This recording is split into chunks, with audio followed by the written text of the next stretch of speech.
This episode, we turn the spotlight on one of the most anticipated new cruise ships, the Queen Anne. Because when just about the oldest cruise company in the world launches a new ship, you expect them to get it right. After all this time, you'd want them to design something iconic for the ages. But have they? Have they really? We've just been on it, and we're going to show you right around the ship from top to bottom. Show you everything you need to know. The restaurants, and the pools, right around the decks, and all the new features the designers have rolled out for the very first time, so that you can decide whether this really is the ship that Cunard should have delivered, or has it all been a costly mistake? This is our full review of the new Cunard Queen Anne. Welcome back to the Ritzy Travel Guide. My name is Bill, and it's great to have you along with us.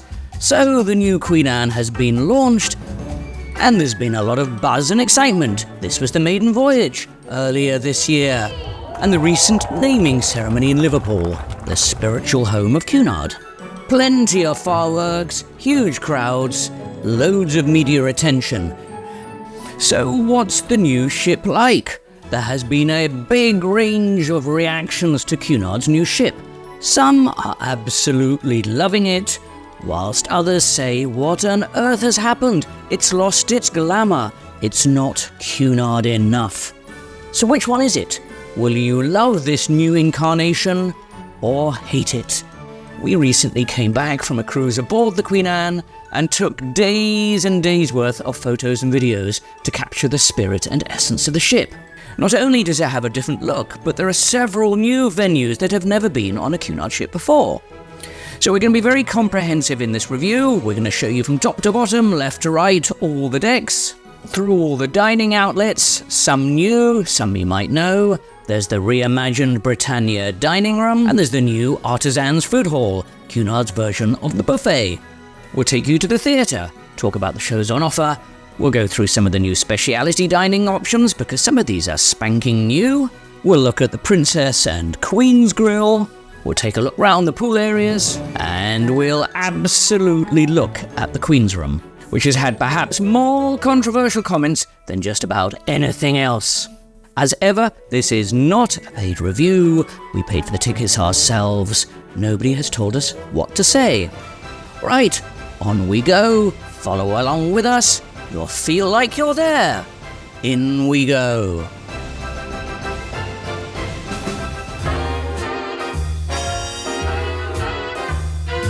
So here we go, embarkation. 7 nights aboard Cunard's newest and shiniest. Cunard staff in their red pillboxes. And as you make your way through the ship, you see straight away that Cunard has decided to make the design of the ship all silvery and bold and larger than life. So, one of the most logical places to start is in the centre of the ship, the atrium, or what Cunard call the Grand Lobby. And what's the first thing you'll notice? Yes, it does look a lot more modern. The Art Deco look of all the other Cunard ships has been almost totally swept away, and is now in with metal, glass, and that aluminium look. So let's swoop up the staircase for a better look.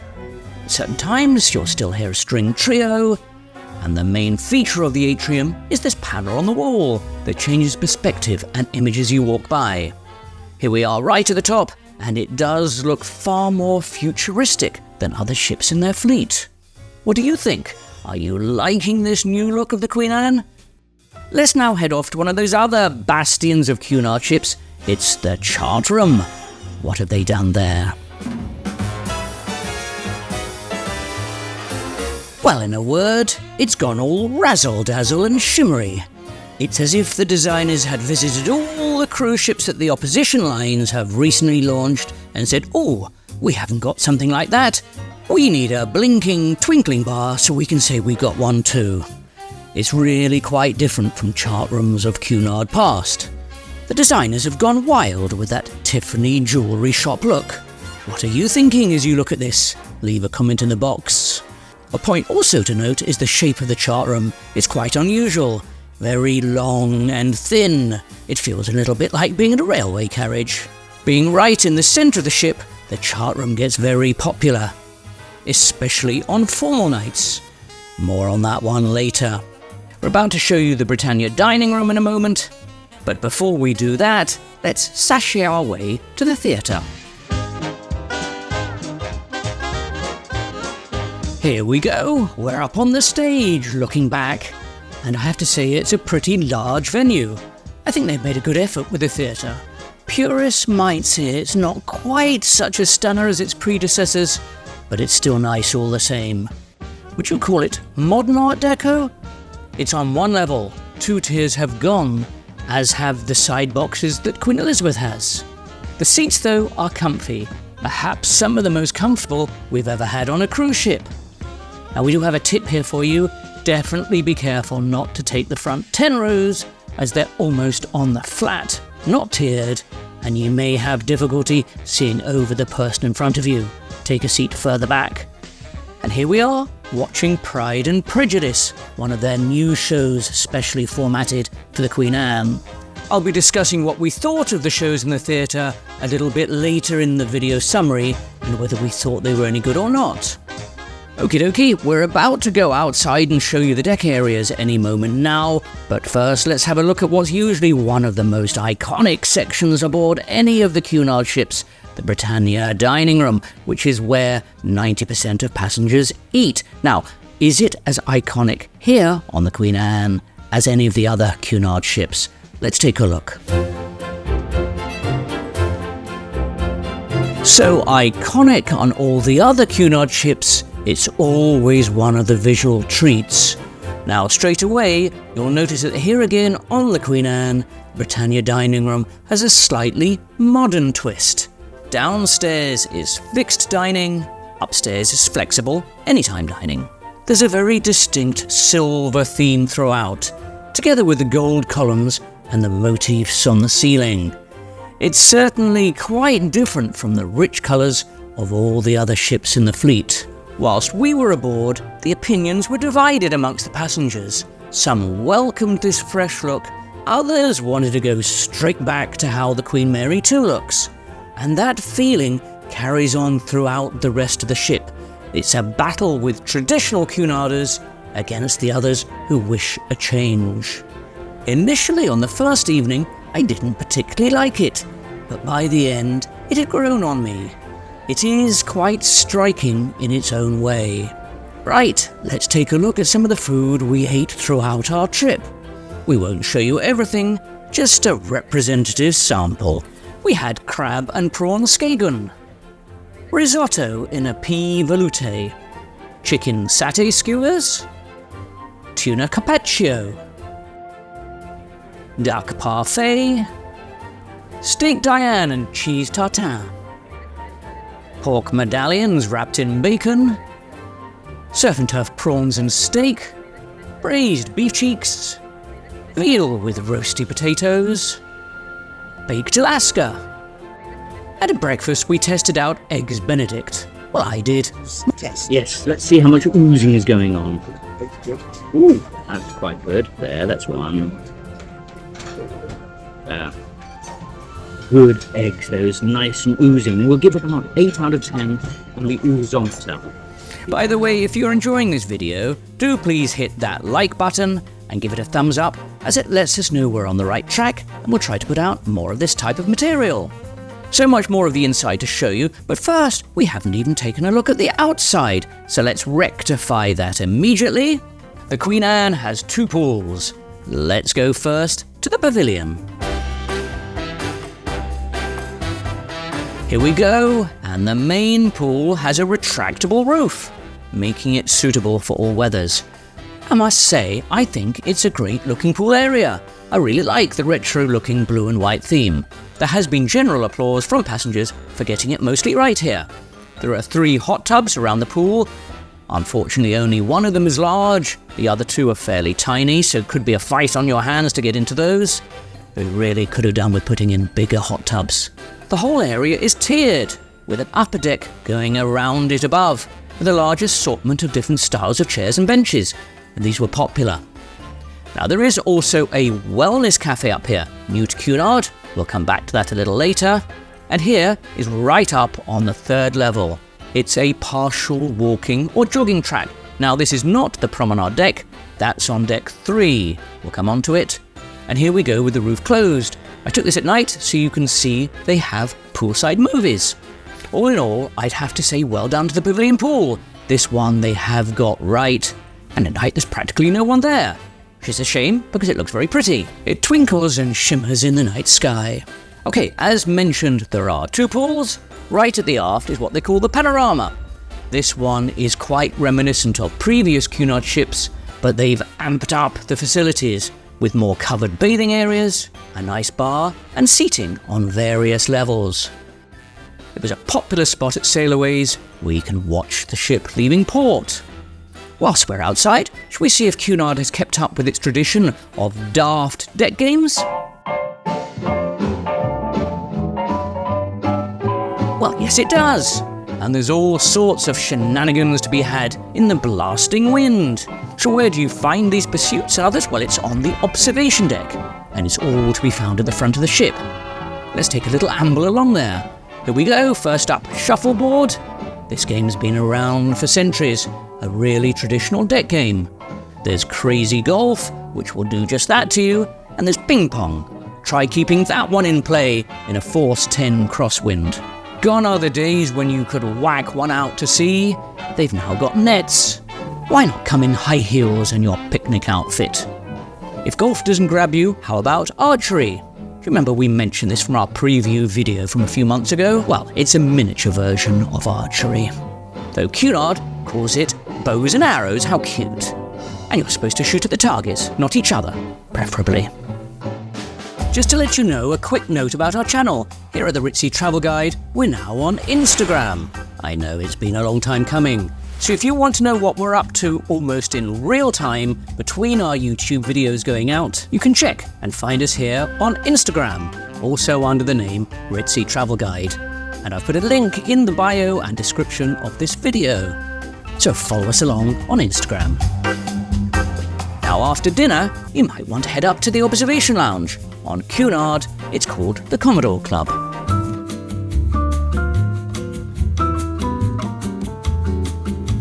And fantastic news, this is a really great version of the Commodore Club. In fact, it's possibly the best of the lot. Fantastic position at the top of the ship. It's also very spacious. To us, we feel they've done a great job with the decor. It's got that slightly retro meets modern elegant feel to it. It's almost as if at design stage, different budgets were allocated to different zones on the ship, and this one got a lot. As usual, by day it's a great crow's nest, and by night it turns into this piano bar. It's a fantastic venue to come for a drink, watch the setting sun, and enjoy the scene unfurl in front of you. We were here most evenings, both before and after dinner, as it really suited us. And here's my wife's mask for the masquerade ball. More on that one later.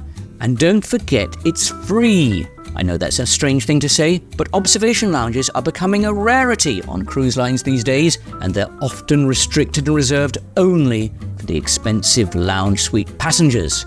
So absolutely well done, Cunard, for retaining an observation lounge with access to all classes of passengers to enjoy. Commodore Club? Absolutely 10 out of 10. Still so much to show you in this video. We'll show you some venues we love, such as the drawing room and games room.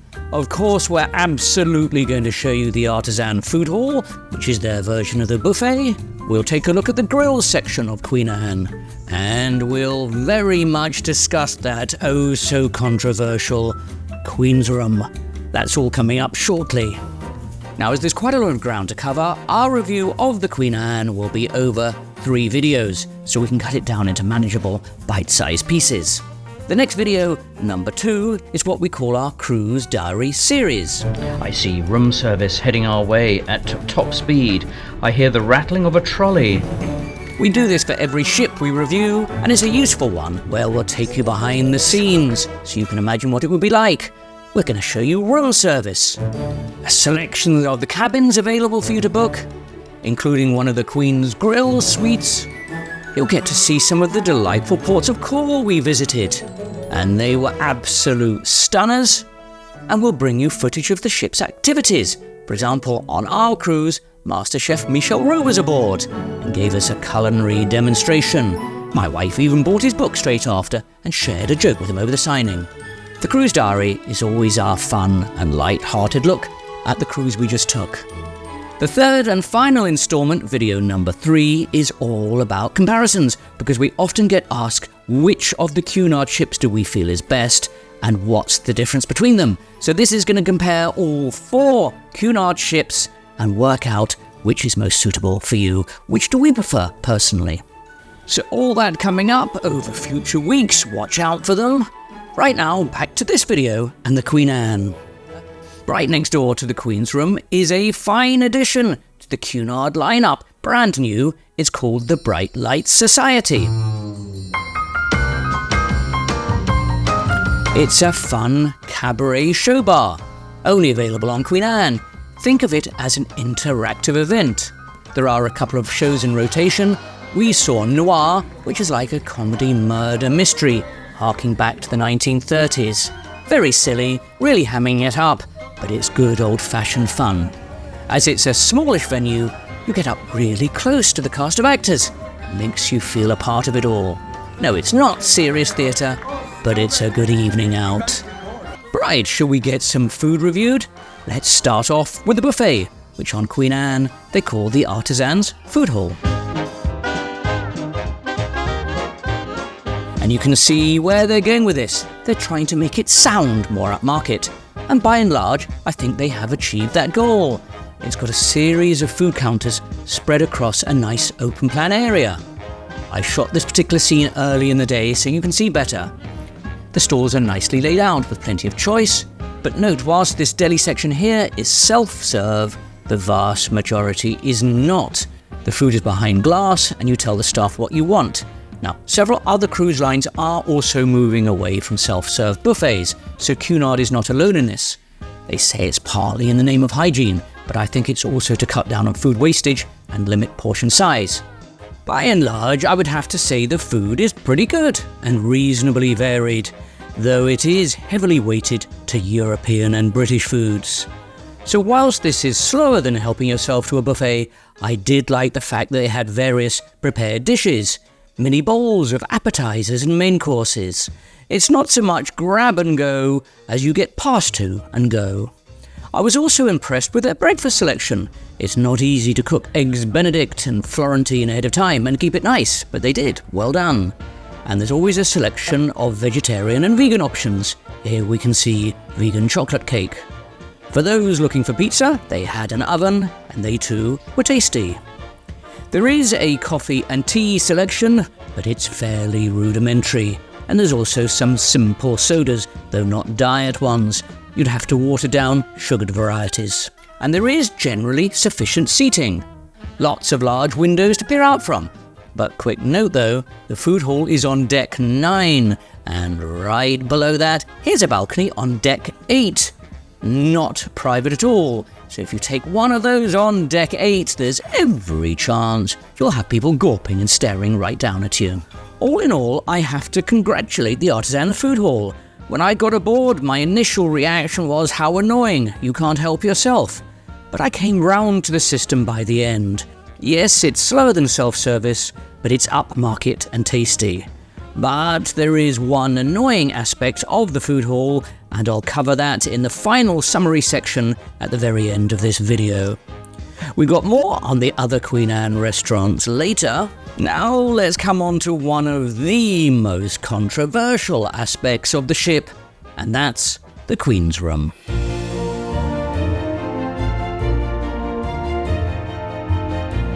And for me, it's one of the most difficult to review, because if I'm being honest, it's the room I'm most personally disappointed with. Why?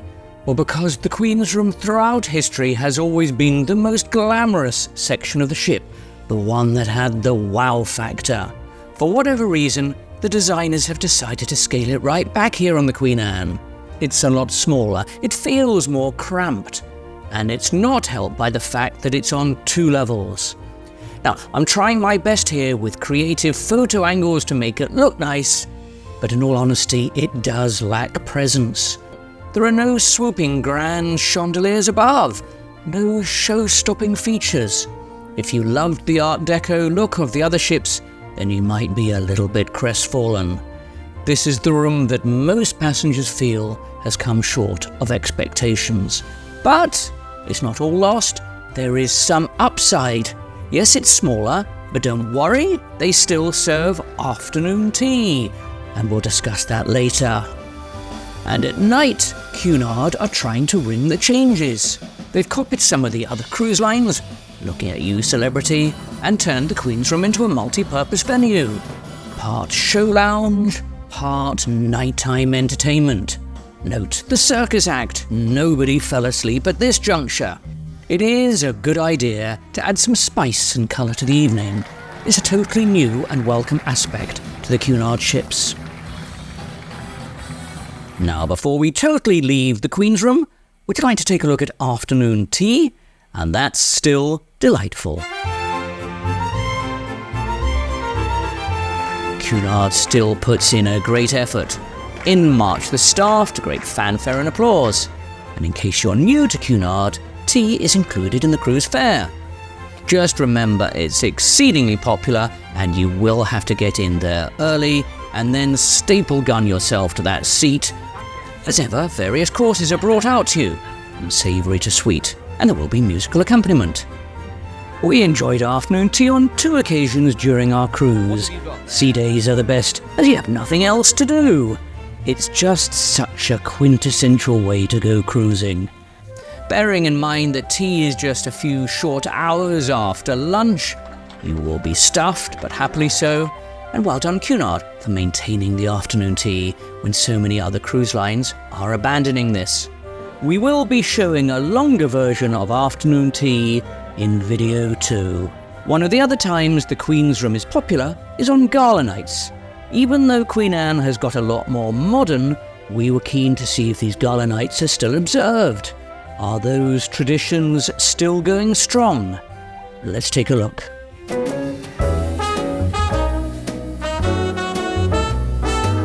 Yes, indeed. Cunard passengers do enjoy dressing up.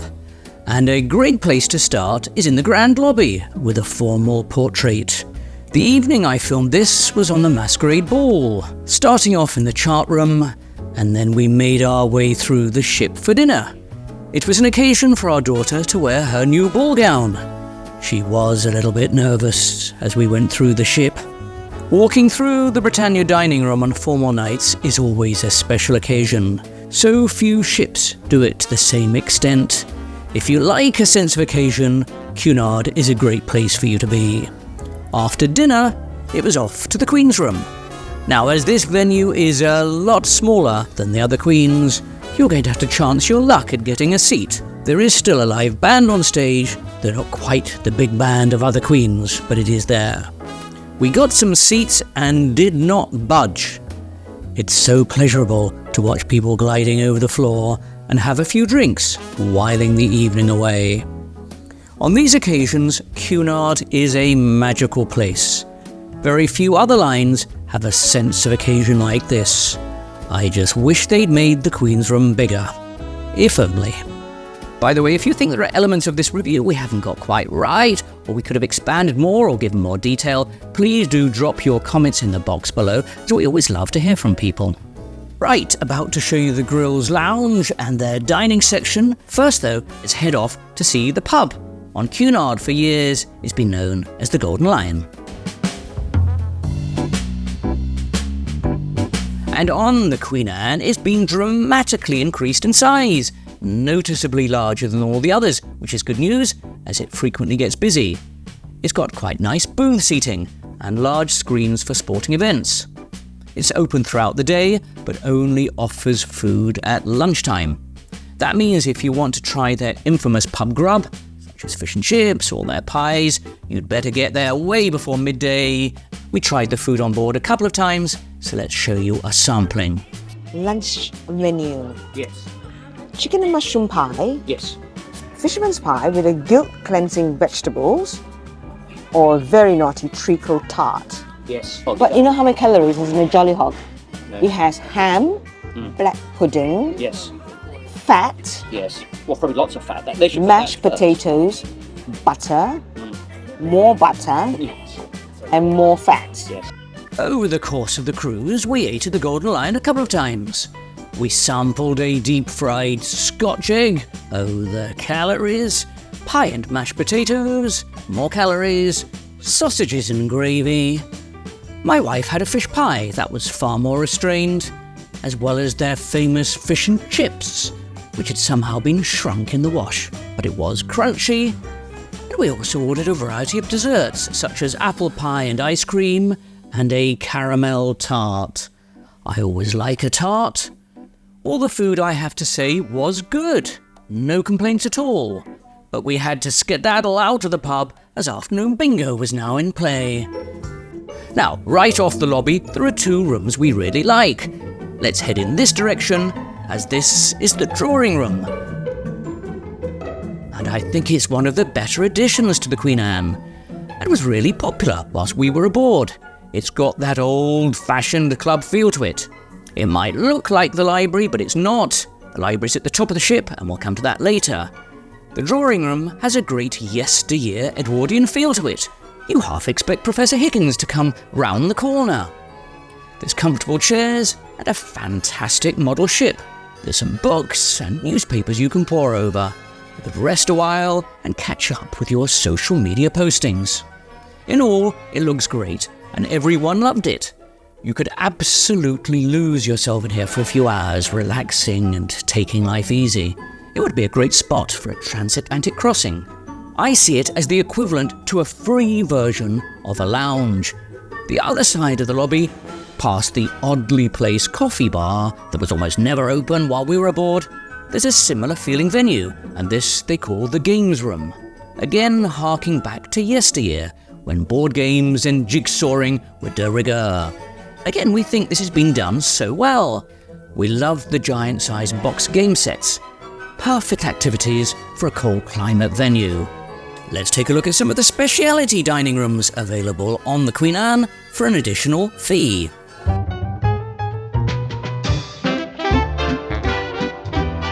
And Queen Anne got old-time Cunarders quite excited when they announced there would be no less than 3 new dining outlets. So let's trot through them. First up is the Steakhouse Sir Samuel's. It's got a great elevated position overlooking the aft of the ship. Fantastic views. Now, point of contention. The price to dine here is fixed at $58. That's markedly more expensive than the steakhouses on the other Queen ships. And there's no apparent reason as to why. For a variety of reasons, we didn't dine there, so we can't rate the food, but we do like the design and feel of it. We think it's been done well. Next speciality dining is Tramonto, which is Italian. There's an additional fee of $20 for this. Now, this is actually located right next to the buffet. The Artisans food hall. It's nicely decorated. It's got the same views out that the buffet has. Tell me what you think as you look at it. Do you like it? Does it feel nice? But because it doesn't have its own kitchen, part of the buffet next door is closed off at night so that they can prepare food for Tramonto, meaning that evening buffet selections are limited. Perhaps they just want you to go and pay for that Italian. Opposite side, same deck, is the Indian. That's called Aranya. Also very nicely done interior design. It does look plush. They also pinch some of the chefs at night from the buffet, and you can smell the aromas of the spices in the food that they are preparing, wafting right through the food hall. But you can't have any of it. Well, you can, but it's an additional fee restaurant. This one will set you back $32. A speciality restaurant we did try aboard was the Japanese, which is called Ajiwa. This is right next to the Sir Samuel's Steakhouse. It's the same great views. Now this has a split menu. By that I mean you can select the fixed fee omakase menu, which is a chef's selection of food, or you can pick individual items, which is on a pay-as-you-go basis. We really enjoyed this restaurant. We felt they go the extra mile to make it feel that little bit different. In video 2, we'll show you a lot more of that experience, so do remember to look out for that. Whilst we're on the subject of new restaurants, let's talk about the Wellness Cafe. This one is complimentary actually, and it's totally new to the fleet, not on any other Cunard ship. It doesn't get used much, so it's a nice quiet spot. See, virtually nobody here. It's one of the ship's little secrets. It's open for breakfast and lunch, and focuses on healthy options. There's items such as scrambled egg with tofu, sourdough with chia jam, or sticky rice with mango and cardamom. So what did we order? Well, my wife had coconut yogurt with peach and a ginger compote with a little pretty flower on top. And I went for wild porridge with Asian spices. How healthy. You can almost see my halo. Okay, what about fitness and spa, you ask? Or perhaps you weren't, but let's take a look at it anyway. As usual, it's operated and run by Mareel, and I do have to say the spa is beautifully designed. Cunard have done well with this. I can imagine this being very popular on an Alaskan or northern colder cruise. Lots of cozy corners, seating areas, and places to gaze lazily out to sea. And right next to that is the gym. Now, as we're running long in this video, I'm just going to show you a few seconds. There's way more of it in video 2, because my wife has some very strong opinions about the gym, and you will want to see those because she doesn't hold back. We'll also show you the shops. Some are good, some are bewildering, with fake coronets and crowns. Right, I've been promising you for a while now. Let's take a look at the most expensive lounges and restaurants, and those of the suite guests. The uppermost levels of cabin on Cunard are what are called grills. Now, I know that's an odd-sounding name if you've not been on Cunard before, but it harks back to when it was a privilege to dine in the grills restaurants, and only the best cabins gave you that, and the name still lives on. So there are 2 grills categories. Slightly lower one, second from the top, is called the Princess Grill, and the absolute pinnacle of being on a Cunard ship is on the Queen's Grill. Here we go, this is entry to the grills. There's a seating area with fanciful decorations. Look, there's a fake tree right in the middle of the chairs. Above this is the skylight to the open terrace area above. Left and right are the restaurants, the Princess Grill and the Queen's Grill. More on those in a moment. Over here, there's a concierge if you've got any burning questions or requests. It's all to give that privileged feeling that you're far away from the crowds. We've now got upstairs to the grill's terrace, which gives you access to a private deck area and a plunge pool. There's ample seating and bathing areas. This section doesn't really exist on the Queen Mary 2. Well, it does, but it looks nothing like this. And all the while, you're behind that locked gate. There you go. You could imagine yourself here, with a bottle of Moët, watching the sun go up or down, along with your bank balance. Back inside, and there are 2 grills restaurants in this suite section. Let's start with the Queen's Grill, the most expensive cabin grade on the ship, the Golden Ticket. Or is it? Let's take a look. I had to take this late at night so as not to disturb the passengers. Now, the feedback we got from people in Queen's Grill is that some are a little underwhelmed, certainly compared to other Cunard ships. People are mentioning that it's nice, but it's not 100% up to spec. Primarily because the room is so long and narrow, somewhat like the chart room is, which leads to a slightly claustrophobic experience. After a few evenings, you might even get tunnel vision. Okay, quips aside, the Queen's Grill is the ultimate for dining on Cunard ships. You can pretty much order what you like. Give them advance notice, and they'll whip up any number of off-menu items for you. Want Peking duck or lobster thermidor? Give them a day or 2 notice, and they'll serve it to you. Right next door is the Princess Grill. One notch down from the Queen's, but to many people's minds, it's a slightly nicer dining room. Wider, with much more space. It feels far less claustrophobic. It's a lot more open. and their dining options are almost as good as the Queen's Grill.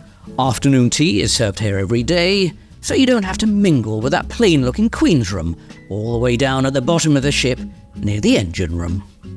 Right, we're about to come to our final conclusion and verdict, but before we do, I know what you're shouting out. Where's our review of the cabins? Well, I haven't forgotten that, but we're going to put that in video 2.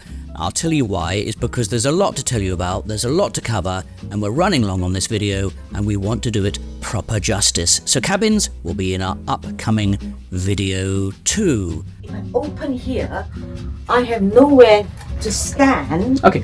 There's literally space for one person. But first, I couldn't resist just showing you one of the most odd parts of the ship, and you'll never guess what I'm referring to. It's the library. Why do I say that? Well, it manages to be both amazing and ridiculous at the same time. Let's have a look. And in we go. Yes, it has been retained. Well done, Cunard. Not many cruise lines have one of these anymore. Now, straight off, you'll see it is smaller than the library on the other Cunard ships. But boy, it has great seating and fantastic views out to sea. From day one, it became one of my wife's favourite places to sit and relax. No, there aren't as many books as on the other ships, so perhaps you might want to bring one or two of your own. Now, just when you think Cunard really deserves a pat on the back for the library, you've only got to be here for a few minutes before the peace and tranquility of the library is shattered. And by what? The sound of thundering elephants stampeding on the deck above you. You crane your neck up to the ceiling to wonder what in the world is going on, and is the ceiling in fact going to come crashing down on you? The only odd thing about this library is that there is an absolute noise going on above, and everybody keeps looking up to think, what is that sound going on? It's like a thundering herd of elephants going on upstairs. I'm determined to find out what is going on. Now, whilst we were in the library, we kept looking up to the ceiling. We thought, what is that sound? I even asked the librarian. They said, I don't know, it's a bit rough out at sea. Maybe you can just hear a bit of movement of the ship. I've determined to come outside and see what the noise is. Aha, you see, and this is it. This is the culprit. What is directly above the library? There is a pickleball court. Now, naturally, people want to be reasonably sporting. They want to throw themselves around the court. Why not? It's supposed to be a sports deck area, but it's directly above the library. And it's such a shame because the library is such a beautiful, serene area. Lovely views out to sea, and yet they stuck the pickleball court directly above it. To me, that's absolutely crackers. How long is it going to be before somebody says ship redesign? Right, let's come to the part that perhaps most people have already skipped to. You know how it is. You're in a book, you read the last chapter first. Perhaps some of you have already done that. You've come right here to the conclusions.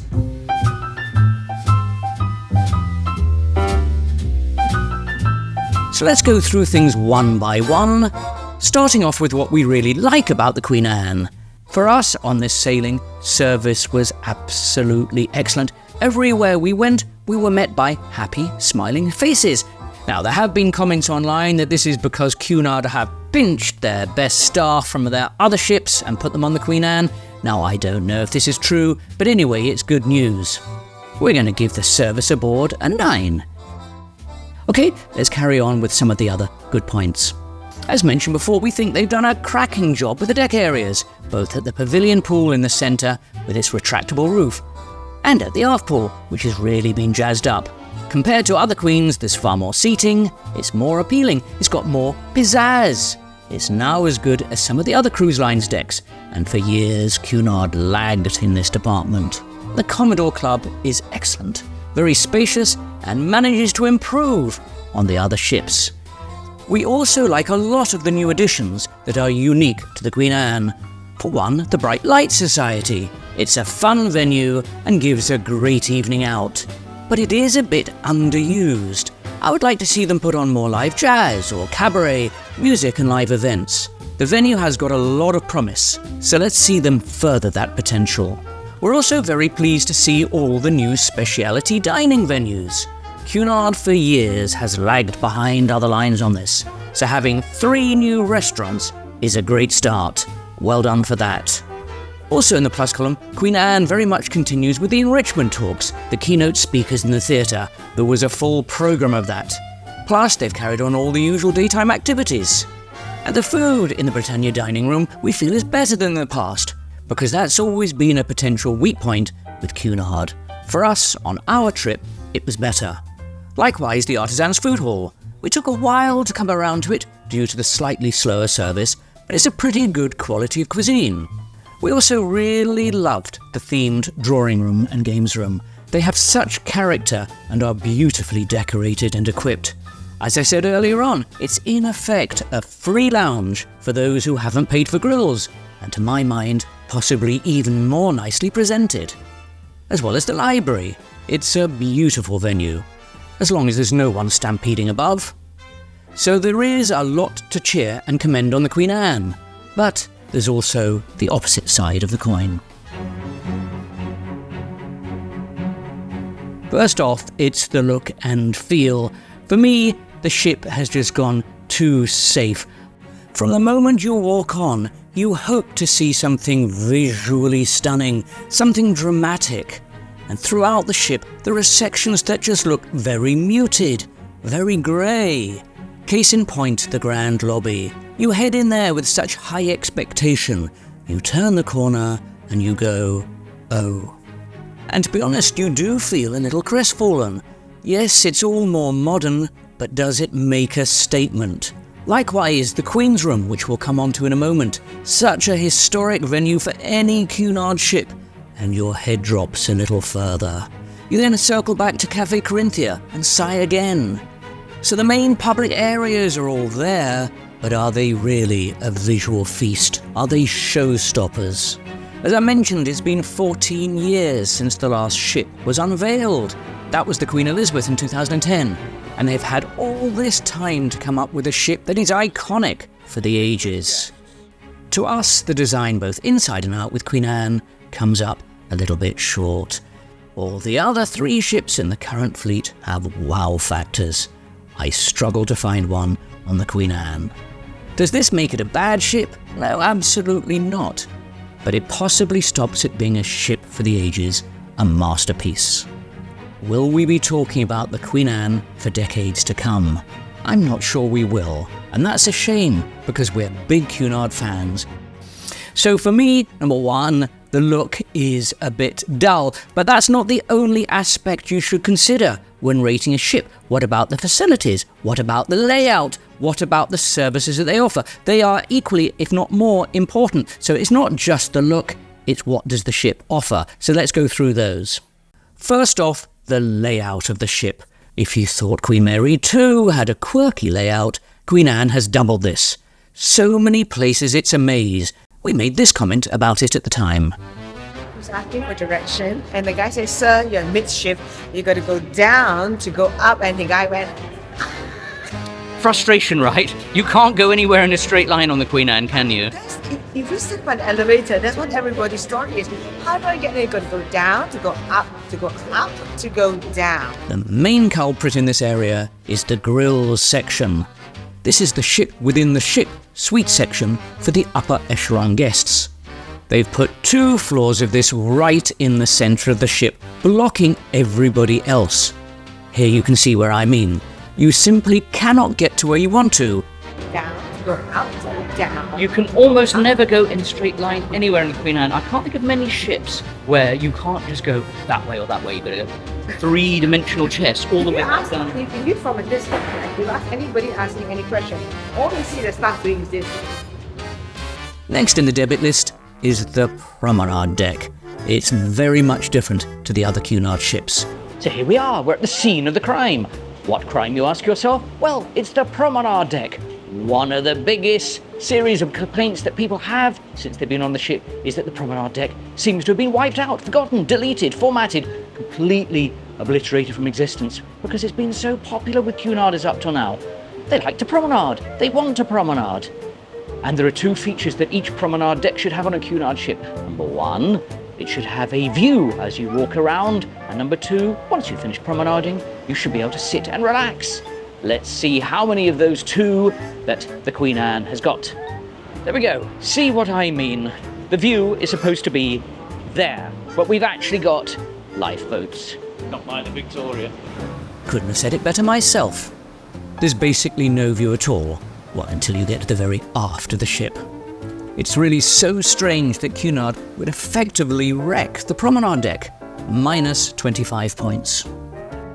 Next up, the main dining room, the Britannia. For 90% of the passengers, they still have issues. You might have read right earlier on from the maiden voyage, in fact, that there were huge queues, huge lines, food taking far too long, sometimes getting cold. Well, I'm afraid some of those issues are still there.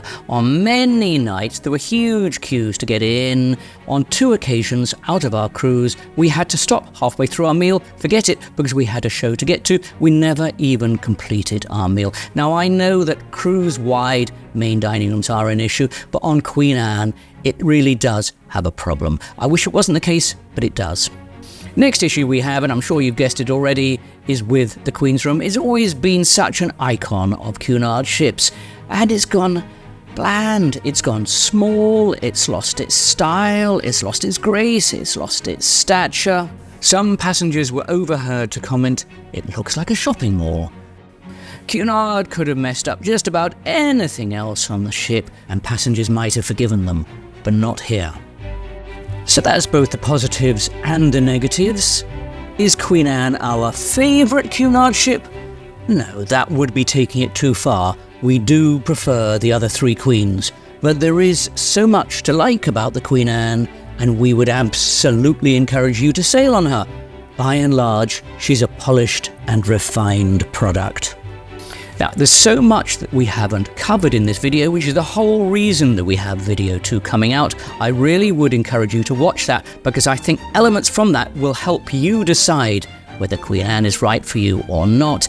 It's also quite fun, it's quite light-hearted. I think you'll enjoy it. Also, in a few weeks' time, we have that comparison video coming out, where we go through the attributes of all 4 of the Cunard ships, showing what the differences are, which we prefer, and why. So remember to be subscribed to our channel so you know when that one comes out. So watch out for that. It's either out or will be imminently, depending on when you're watching this. If it is, you can click on it here and you can watch that straight away. In the meantime, we have so many other videos on Cunard, on the various ships, our experience with them, and you can click there. That's our Cunard playlist. Thank you so much for joining us on the Ritzy Travel Guide. We'll see you in one of those.